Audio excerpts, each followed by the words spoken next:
Chapter 26. Totemism. The ignorant swine of dialectic materialism criticize totemism. They laugh at it without comprehending it. We Gnostics comprehend the grandeur of totemism, and know its doctrine rests upon the basic principles of occultism. Thotemists profoundly know the law of reincarnation, as well as the laws that govern the evolution of all living species. They know karma is the law of cause and effect. They comprehend that everything that lives is subject to karma. The great initiates of totemism have investigated, with their clairvoyant powers, the intimate life of all creation, and they base the principles of their doctrine on these scientific investigations, which are totally unknown to the ignorant swine of materialism. Totemists know scientifically that every mineral atom is the physical body of an intelligent elemental. Totemists know this mineral elemental evolves until later becoming the soul of a plant. The souls of vegetables are the vegetable elementals, which Paracelsus knows how to manage for his healing purposes. With plants, one can provoke tempests and earthquakes. With plants, we can cure sick people from a distance. Plant elementals are omnipotent because they have developed the Kundalini since they never fornicate. Totemists know evolving plant elementals later become animal elementals. The great magicians know about animal elemental magic, and they often perform marvels with the animal elementals. Totemists know that when animal elementals are very evolved, they then become human beings. Every well-advanced animal elemental is reborn within a human body.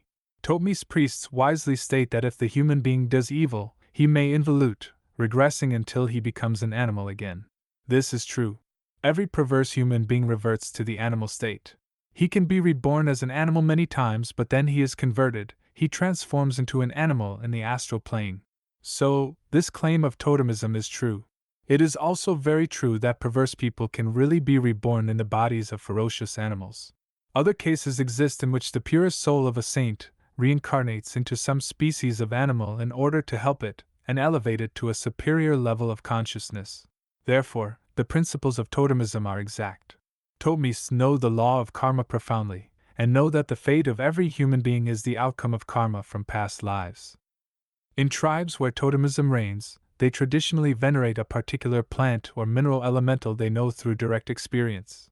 As a rule, this elemental would have given great service to the tribe.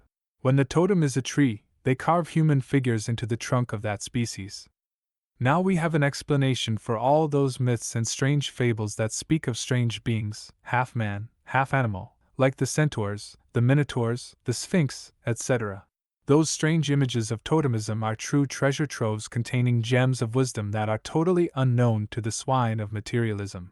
Those swine of materialism only know how to laugh. Victor Hugo said, "The one who laughs at what he does not know is an ignoramus who walks on the path of idiocy."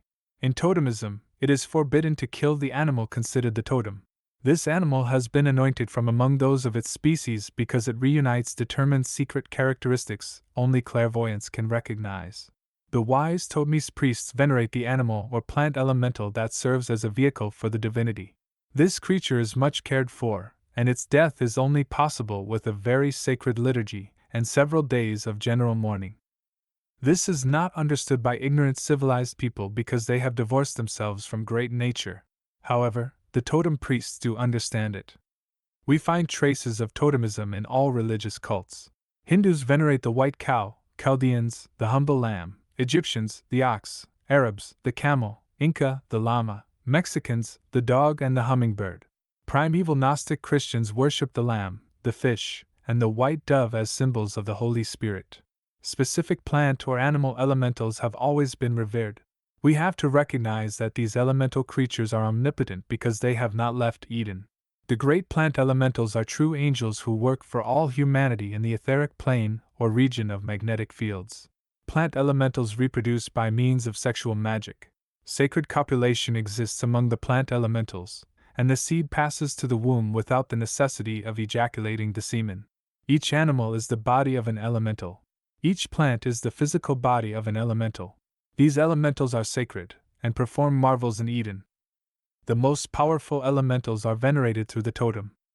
When the human being learns how to reproduce without spilling the semen, he enters Eden. There he knows the elemental creatures of the totem. These creatures are innocent. Within themselves, animal elementals are naive. Some waste the semen stupidly, but they are not to be blamed since their divine spark is still naive. That spark has not yet reincarnated. It is a creature that still does not have its own self-consciousness. It has not taken possession of its vehicles. It retains its fires. Only its shadow, its ego in a potential state, takes bodies. The plant elemental is purer, more beautiful. They reproduce like the gods. Perfect matrimony exists among them. We also find perfect matrimony among the mineral elementals. They love each other and reproduce, have children, have their own language and customs. They do not waste the seminal liquor, they are complete. They are more perfect than the animal elementals because, unlike the latter, they never waste their seminal liquor. In Eden, elementals live happily. Everyone who follows the path of perfect matrimony, in fact, enters Eden. In fact, whoever has completely developed the sacred fire enters Eden. Complete development of the Kundalini allows us to visit Eden with the etheric body.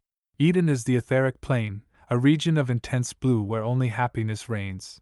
Those who have learned to love live in Eden. The totem gods.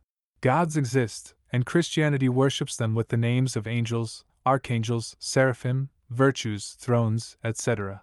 The ignorant swine of materialism believe that man created the gods of fire, air, water, and earth out of fear. This concept of the learned ignoramuses of materialism is totally false. Soon there will appear a special lens through which we will be able to see the aura, the astral body, the astral world, the disincarnated egos, and the gods of the astral. Then all the stupid claims of the learned ignoramuses will be reduced to dust. The human being will once again adore and revere the ineffable gods. They existed even before the world appeared. Elementals. Paracelsus states that we need to fasten the elementals of nature to the chariot of science in order to fly through the air, to ride on the eagle, to walk on water, to travel to the most distant places of the earth within a few moments. There are elementals that can help us with astral travel. Let's remember the elemental of that tree known in different countries as borrachero, angel's trumpet, flower of the night. This elemental can draw the human being into his astral body. It is enough for the Gnostic student to always have one of these trees in his home. It is necessary to gain the affection of the tree's elemental. During the night, the Gnostic student will concentrate on the tree's elemental. He will vocalize the syllable, come, many times, and then fall asleep begging the elemental of the tree to draw him from the physical body, and into the astral body to whatever remote part of the world of the infinite cosmos. It is certain this plant elemental will help all those who truly know how to ask with faith and love. This tree is known as Floripondio in Peru, Gigantin in Bolivar, Colombia. Many people triumph with these practices immediately because they are hypersensitive. But on the other hand, there are also people who are not hypersensitive. Such people need to practice a great deal in order to attain victory.